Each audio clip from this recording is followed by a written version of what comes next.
umaga sa inyo lahat. Good morning, yo, what's up? And today is, parang naging ritual. So ngayon nga pala guys is Monday na. May 4 na guys. And ano oras na ba? Hala, alas 11 na pala. Alas 11 na guys. And alam niyo naman, kapag ganitong medyo ano oras na kasi ako bumangon. Kasi pagkagising ko, nanuwadagan ako ng palabas na hindi ko natapos nung nakarang araw. So, ano oras na ako pa nakapag-ayos and nakapag-start ng aking day. So, first things first, hindi ko na napakita sa video, nakapag-paligo na ako ng aso. Si Daphne naligo na, and then nakapag-breakfast na din. Pero meron pa ako ditong coffee. Iced coffee na nga pala guys yung breakfast ko sa morning kasi inaabot siya ng up until yung mga hapon or tanghali kasi medyo mainit dito sa aming second floor. And baka mamaya start ko na rin yung mga aking mga morning routine. Kahit na 11 na pala.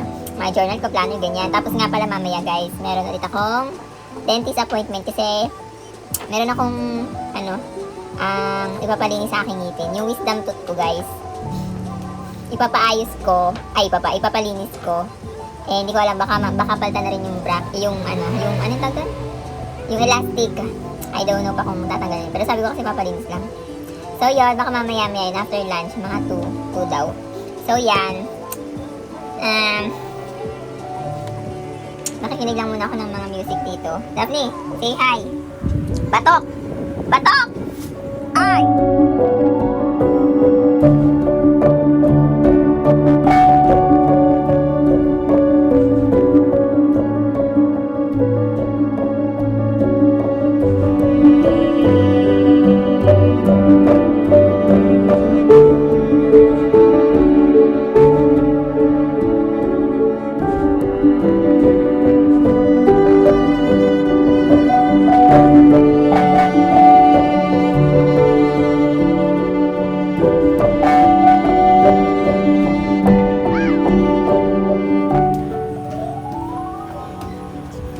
Hello there, what's up? Daphne, nasa na yung mga water? Ha? Ang init sa labas. Ang dami pa ng mangga, guys. Nakikita niyo ba yung mangga na yan? Kita niyo ba yan? Nako, makikihingi tayo dyan mangga dyan. It's summer na. Summer na, Daphne. Tatagod ka. Aray! Guys, ito nga pa. Aray! Ano ba ito? Ito ang aking lunch guys. Nakailang init na ako niyan. Siguro pa 2 na to. Ito ang tinatawag na matang kano na isda. Alam niyo ba yan? Matang kano. See? Ang laki ng mata niya eh. Kaya siguro tinawag siya ng matang kano. And my rice is still cooking. Oh, it's still cooking.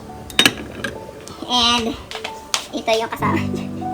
Nakikita niyo ba doon? Nakikita niyo ba yan guys? Ang laki ng mata niya, di ba?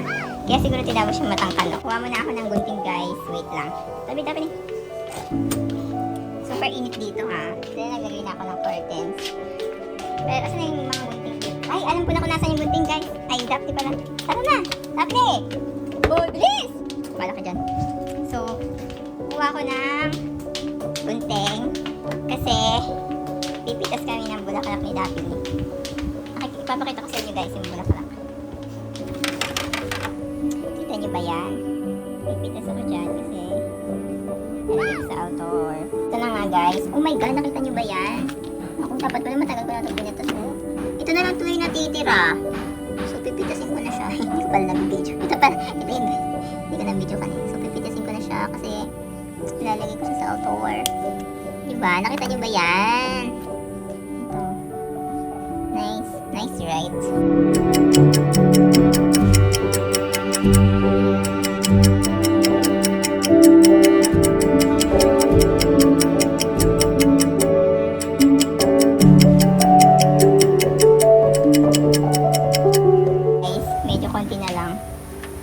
Iilan na lang. Hindi na masyadong bumubulaklak ang mga halaman ko dito ha. Why kaya? Lalagay ko siya sa altar. Kasi sayang naman kaysa mabulok na sila na. Diba? Diyan ka lang ha. Magbantay ka dyan ha. Okay, so nakabalik na ako galing sa clinic ng dental. So nagpa-change ako ng elastic, nagpa-adjust, and pinalinis ko na aking teeth, wisdom tooth. And yung buong ngipin nila nilinisan. And nakalimutan ko mag-video kanina pero at least ngayon, diba? So yan, kumusta ang lahat? Anong oras na ba? Guys, ngayon na yung mga ano na. Nagpunta ako doon ay, anong oras na ba? Mga ano na siguro ngayon. Magpa 5, so 4:32. 4:32 na. And mag-aalas 5. Nagpunta ako guys siguro mga 2:30 ata ako nagpunta doon or before 3. Basta mga 2, ganon. And medyo nagantay ng konti. And mabilis lang naman yung ano, pagpapalinso tsaka pagpapa-adjust ng aking braces. So yun lang. Ako, isang pinago. Kung sa gadapin niya pa, yan. Hala, sige, kaya pa. Who's eating something? Ubusin mo yun nandiyan. Ano tsura yan, Daphne? Ano tsura yan? Grabe, ang laki ng mata. Gutom na gutom. Ang laki ng mata. Oh no. Daphne is so hungry. Look at her. So, andito lang kami guys ni Daphne sa baba. Kasi sa second floor namin, super init. Malamang. Kasi maaraw din kanina. So, ito muna kami. Chilling here kahit mainit. Naiban talaga ako sa pag-room nung kay Daphne Balahibo kasi super nipis, napanipis pala yung paggupit sa kanya pero ngayon naman humahaba na yung buhok niya. And ang galing nga ng pagkakagupit sa kanya kasi yung bandang sa taas, sa bandang ulo, para siyang poodle. Alam niyo yun guys? Pero hindi talaga sa lahat ng sa buong katawan parang poodle. Kasi di ba yung poodle, yung parang sa kamay tsaka sa paa, yung parang may ano, yung may natitira pa rin na pabilog. Alam niyo yun guys, yung sa poodle. Na kahit yung buntot, parang may makambong. Sa paa, saka may makambong. Tapos yung sa ulo. Yung kanya naman, hindi naman. Parang semi-calvo lang yun. Semi-calvo lang yung katawan niya. Pero yung ulo niya parang nasa poodle niya. May kasi may paumbok doon sa ulo. Tapos yung tenga niya naayos naman. Diba? Nakakapanibago lang kasi diba dati yung buhok niya mahaba tapos makambong. Eh, sabi ko kasi, pag-groom ko na siya ng buo kasi dito sa amin sa probinsya wala naman talaga nag-groom na yung as in, ano, yung available lagi. May nag-groom dito kaya lang hindi siya available lagi. So yun, yun lang ang chika for today's video and see you again tomorrow, the second day of my mini vlog. Nice. Hello, what's up, yo? So, good morning nga pala and ano na ba ngayon? As you all know, today is May 4. It's May 5 na pala guys. May 5 and it's Tuesday. So, medyo, ano kasi guys, late na kasi ako nakakatulog ng gabi. And, since 11:30 na, hindi ako agad-agad na, nakakapag, ano mo yun, nag-aayos ng maaga. So, nalilate tayo ng pagbabati sa'yo ng morning. And as of that, medyo onti pa lang din ang aking na-add na clip sa aking vlog. So, ngayon, ito nagko-coffee na ako, iced coffee pa rin. And then, may natitira ako na biscuit. So, ito yung breakfast ko ngayon. And then, mag-start na ako ng aking mga morning routine. And, as you all know, papalapit na rin ang araw ng attendant ko na kasal. And, tinry ko ulit plansyahin yung gown na susutin ko dapat. Kaya lang, talaga siya. Para siyang gusot, alam niyo yung tela, yung gusot pang mayaman. Yung kapag pinansya, ibis na matuwid. Gumugusot siya, guys. Ginawa ko na yung mga hack sa internet, pero ayaw pa rin niya. So, ang napag-isip ko, napagtanto ko na hindi ko na lang siya paplansyahin kasi ang nangyayari, nababaliktad. Alam niyo yun? Parang ibis na matumuwid. Gumugusot. So, hindi ko na lang siya paplansyahin, ganyan na lang siya. I don't know, kailangan natin dyan yung steam no? Pero baka ganun talaga yung tela niya, hindi na kailangan plansyahin. So, wag lang siguro siyang gugusutin. So, yan. Ilang araw na ba to? Or mga pang second day na to. So yeah. Hope you're enjoying this vlog. And, so yun, nanonood lang muna ako ng mga music. Nakikita nyo ba yan, guys? Tapos, mamaya mag-insert na tatapusin ko na ulit yung aking yung mga sinulat ko sa aking online study ano na, sa next topic na ako guys. Excited ako kung ano yung next topic na nakalagay dito. Sana ano pa rin siya, maintindihan ko pa rin siya ng thoroughly and fully. Kasi minsan kapag hindi ko maintindihan yung thought, yun yung gusto kong sabihin. Kasi bawat lesson kasi guys, may mga thought yan. So, pag naintindihan mo siya, na-understand mo siya, thoughtfully yan eh. Minsan kasi diba kapag magbabasa ka lang, wala, basa lang, hindi mo naiintindihan. Yun pa rin gusto kong pa sana i-explain yung thought pala, the thought. I mean, syempre diba every lesson may mga ibig sabihin yan. So kailangan mo maintindihan ka. Minsan kapag hindi ko alam yung mga words, search ko lang sa internet. And ano naman siya, self-explanatory naman. And yung mga thought naman na gustong ipahayag ng mga lesson na yun is medyo naintindihan ko naman. Siguro kapag ganyan guys na magta-try kayo ng online study na self-study, kailangan tansyahin nyo rin yung maturity nyo and yung understanding nyo. Kapag hindi nyo maintindihan on your own, pwede naman kayo magtanong or pwede kayong mag-reach out sa mga superior nyo or yung mga kailangan nyo before na pwede makatulong sa inyo. Yun. So yeah, ang akin namang ginagawa na to, ano lang naman yan. So parang ano siya, starting lang naman. Hindi talaga siya yung talagang masasabi na, alam niyo yun, ano ba pwede explain dun?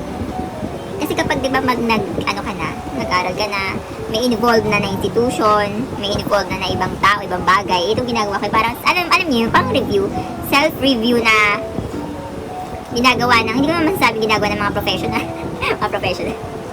Hindi naman,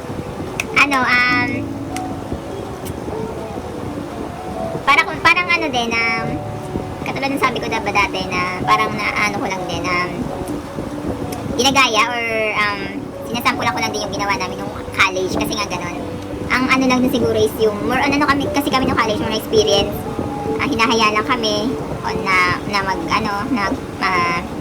gawin yung ginagawa namin as student kasi sila naman ay nakaantabay yung mga institution tsaka yung mga authority, yung mga teacher, professor, ganyan. So parang ang nangyari kapag naka-enroll ka sa isang institution is talagang yung guidance nila yung nandun, kumbaga controllable, parang ganun, alam niyo yun, yung parang yung guidance nila is nandun pa din since di ba nga nakakommit ka sa kanila, ganyan.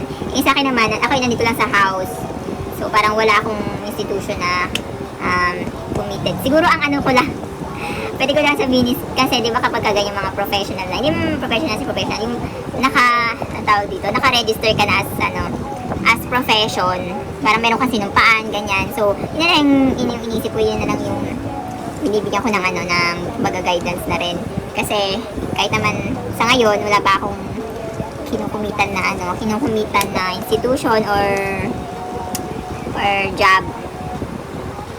Meron pa rin outside na na sinumpaan na tinake-utan. Ano yan? Kasi naka-register ka pa rin naman, meron ka pa rin namang organization at saka license kahit na hindi siya actively nagagamit para sa ibang tao. Parang isip mo na lang na re-recharge ka or mag-i-input or mag-save ka ng panibagong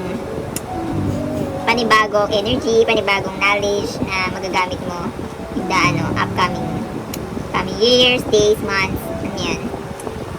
Diba? So yan. Sana may mga nakuha kayo ng magandang thought sa mga pinagagagawa ko na to. Sa mga nanonood ng mga videos ko from the start, kasi napansin ko na 10 months na pala akong nag-upload ng video. Yun ay start nung umuwi ako dito sa probinsya namin. Kasi naisip ko na, platform gagawin kung sa social media lang. Parang naisip ko kasi dati na parang wala akong outlet, work lang, work, bahay, pahinga, ganon. Parang, yung socialization is, yun yung nawala.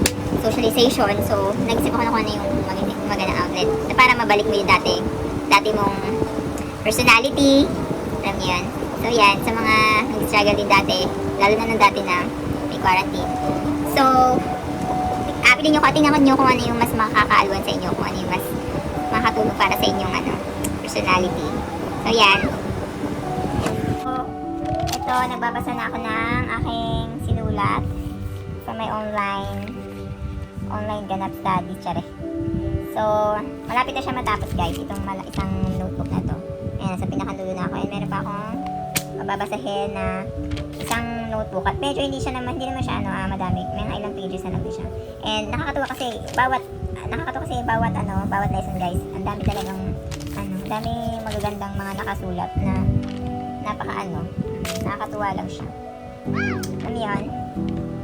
Hi guys! I'm back.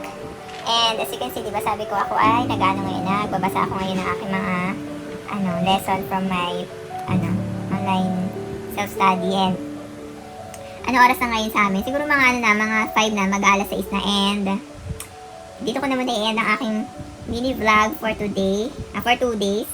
So yeah, thank you for watching.